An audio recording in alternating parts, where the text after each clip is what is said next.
The working class needs to be far better organized than it is.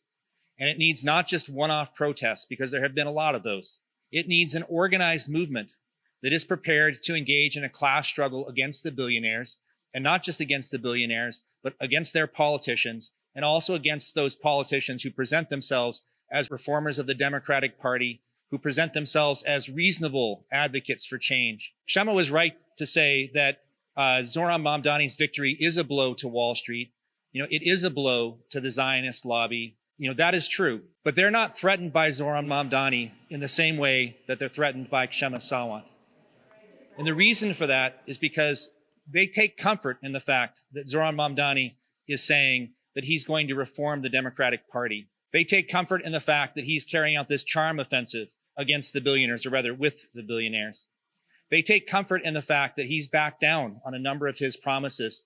They take comfort in the fact that he has rehired Jessica Tisch as the police commissioner. So all these things, the problem we have with this, and people will ask us, why criticize Mamdani? He hasn't even started yet. Why are you saying these things?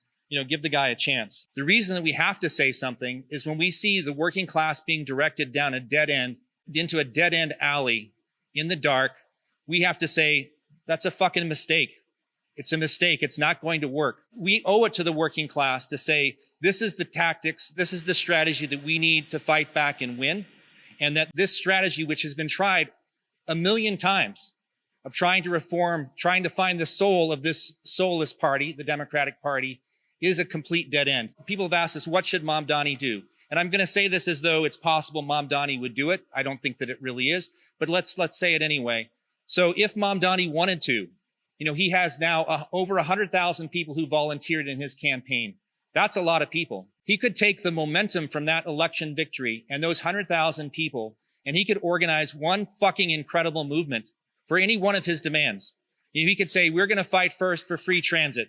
We're going to fight first for free childcare. We're going to fight for the $30 minimum wage that I talked about a little bit. We're going to fight for one of these things, and we're going to launch an almighty mass movement. Here's the rally we're going to be holding in January.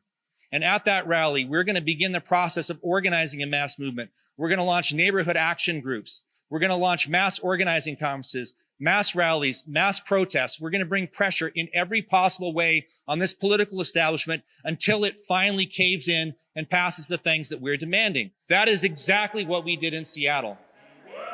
That is exactly what Kshama Sawant did when she was elected in 2013. That's exactly what she did. She launched 15 Now. And the 15 Now movement carried out all of these things and more.